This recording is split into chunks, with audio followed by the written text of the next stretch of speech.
In today's video, I'm going to teach you how to set up an SLA policy in Zendesk in 2026. To get started, open Zendesk and make sure you're on the main support interface. From here, look to the top left corner of the screen and click the drop-down menu. This is where Zendesk groups the main navigation options, and it's the quickest way to move from the agent workspace into the settings area. Once the menu opens, click on Admin Center. This is where you manage the behind-the-scenes setup for your Zendesk account, including automations, workflows, and service policies.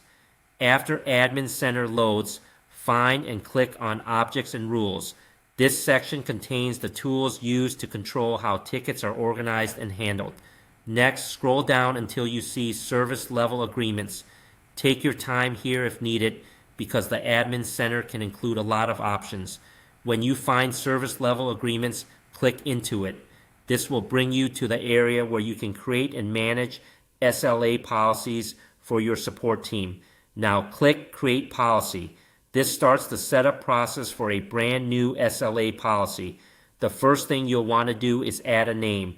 Choose a name that clearly identifies what the policy is for, so it's easy to recognize later, especially if your team ends up using multiple SLA policies for different groups, priorities, or ticket types.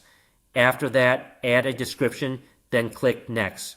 The description is helpful for giving extra context about when this policy should be used or what business goal it supports.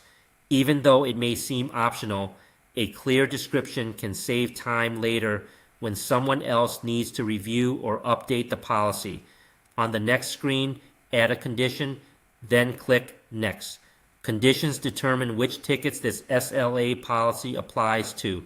In other words, this is where you define the rules that tell Zendesk when the policy should be triggered. Make sure the condition matches the kind of tickets you want this policy to cover.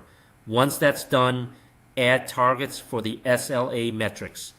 This is the part where you define the response and resolution expectations for the tickets included in the policy. Be careful to enter targets that are realistic for your team while still supporting a strong customer experience. Finally, click Save Policy. Once saved, your SLA policy will be available in Zendesk and ready to apply based on the conditions you set. That's all it takes to create an SLA policy in Zendesk in 2026.